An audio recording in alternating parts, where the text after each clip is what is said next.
জয়নাল মিয়া নিরুদ্দেশ। পাখির এই ঘটনা সে মেনে নিতে পারেনি, পারার কথাও না। ঘটনার পর সে পাগলের মতো হয়ে গেল। মাহিমাগঞ্জ বাজারে গিয়ে ঘন্টার পর ঘন্টা বসে থাকতে লাগলো। একে ওকে নানা কথা জিজ্ঞেস করতে লাগলো, কিন্তু তার কথার জবাব কেউ দিতে পারল না। বরং একটা সময় গিয়ে লোকে তাকে পাগল ঠাওরাতে লাগলো, গালমন্দ হাসাহাসি করতে লাগলো। উদ্ভ্রান্ত জয়নাল তারপর কোথায় নিরুদ্দেশ হয়ে গেল কেউ জানে না।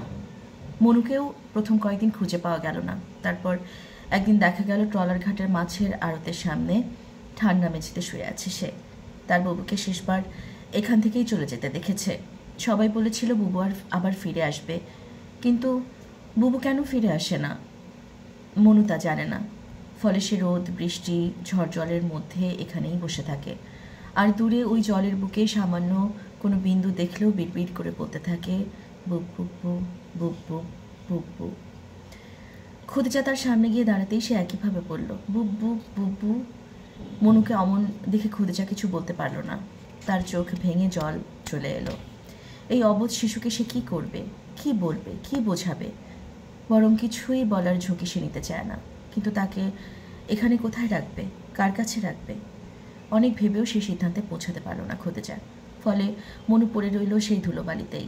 খানিক পরপর উঠে এলোমেলো পায়ে হেঁটে সে নদীর জলের কাছে যায়। তারপর দু হাতের মুঠি গোল করে দূরবীনের মতো চোখের সামনে ধরে নজর করে দেখার চেষ্টা করে কোথাও কোনো স্পন্দন মেলে কিনা। মিললেই অস্থির হয়ে ওঠে সে, আর চিৎকার করে বলতে থাকে বুব্বু বুব্বু। কিন্তু সেই নৌকা কিংবা ট্রলার কাছে আসতেই ভুল ভাঙে তার। বুবু কোথাও নেই, কোথাও খুঁজে পাওয়া যায় না তাকে। তাহলে কার কাছে থাকবে সে? কিভাবে থাকবে? কে তাকে ভাত খাইয়ে দেবে, গোসল করাবে, ঘুম পাড়াবে, গল্প বলবে? কেউ বলবে না। মনু বালির মূর্তির মতো মাটিতে লুটিয়ে পড়ে। তারপর পা ঠুকতে থাকে নদীর জলে। বুব্বু কই? তার চোখ ভিজে যায় জলে। সেই জল টুপটাপ পড়তে থাকে নদীর জলে, কিন্তু মনুর বুবু আর আসে না। জল মিশে থাকে জলে। খদিজার ঢাকায় ফিরতে দেরি হয়ে গেল। মাত্র 2-4 দিন গ্রামে কাটিয়েই যদি আবার উধাও হয়ে যায় সে, তবে বিষয়টা ভালো দেখায় না। তাছাড়া ময়েজ মির্জার নির্দেশে রুস্তম তাকে মাঝে মধ্যেই ডেকে পাঠায়, এটা সেটা কাজ দেয়। সামনে বড়সড় এক উৎসবের কারণ ময়েজ মির্জার প্রমোশন। তাকে দলের জেলা কমিটির সাধারণ সম্পাদক করা হয়েছে। শুধু তাই নয়, যে চেয়ারম্যান নির্বাচনের জন্য তিনি এত কিছু করেছিলেন, সেই নির্বাচনেও দল থেকে তাকে অংশ নিতে নিষেধ করা হয়েছে। এর অর্থ পরিষ্কার, প্রত্যাশার চেয়েও বহু আগেই তিনি সংসদ নির্বাচনের মনোনয়ন পেতে যাচ্ছেন। অর্থাৎ অবশেষে তার স্বপ্ন পূরণ হতে যাচ্ছে।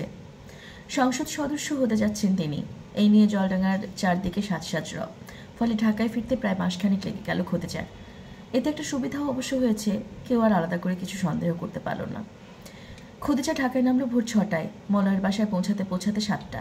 সেই বাসায় তখনও কেউ ঘুম থেকে ওঠেনি। ফলে ঘণ্টাখানেক দরজার সামনে বসে রইল সে। তারপর কলিং বেল চাপল, পরপর 2বার। খানিক অপেক্ষা করার পর ভেতর থেকে প্রশ্ন এলো, কে? আমি। আমি কে? আমি খদিজা। কোন খদিজা? মলয় তো দরজা খোলেন। আমি খদিজা। মলয় দরজা খুলল। তার পাশে শোভা দাঁড়িয়ে আছে। তারা দুজন একসঙ্গে বলল, এখানে কি? কাকে চাও? খদিজা হতভম্ব হয়ে গেল। আমি খদিজা মলয়দা, বৌদি, আমি খদিজা। কোন খদিজা? কি করো তুমি? কোত্থেকে আসছো? কি বলতেছেন এগুলা? আমারে চিনতেছেন না? আমি খদিজা। কয়দিন আগে না আপনার বাসায় আসলাম, তারপর পাখিরে রাইখা বাড়িতে গেলাম। পাখি? পাখিকে? কি সব আজগুবি কথা বলছো তুমি? পাখিকে মানে? খদিজার জিভ যেন অসাড় হয়ে গেল, চোখ ঠিকরে বেরোতে থাকে। আমি পাখিরে আপনাদের বাসায় রাইখা গেলাম না? কি সব আবল তাবল বকছো? তুমি কে বলো তো? এখানে কেন এসেছো? উদ্দেশ্য কি তোমার? কথাবার্তা শুনে তো সুবিধার মনে হচ্ছে না। খদিজা কিছুই বুঝতে পারল না। এরা তার সঙ্গে এমন করছে কেন? সে হঠাৎ মলয়ের পা জড়িয়ে ধরল। তারপর বলল, আমি এখনই চইলা যাইতেছি। আপনি আমার পাখিরে কই রাখছেন বলেন, তারে আমারে দিয়া দেন। আমি এখনই চইলা যাইতেছি। তারে পাওয়ার পর আমি আর এক মুহূর্ত এখানে থাকবো না। মলয় খদিজাকে তার পায়ের উপর থেকে সরিয়ে দিল। তারপর বলল, পাখি কে? এই নামে কাউকে আমি চিনি না। শোভা, তুমি চেনো? শোভা বলল, পাখি তো দূরের কথা, একেও কখনো কোথাও দেখেছি বলে তো মনে পড়ে না। এইসব আপদ যে কোথা থেকে আসে?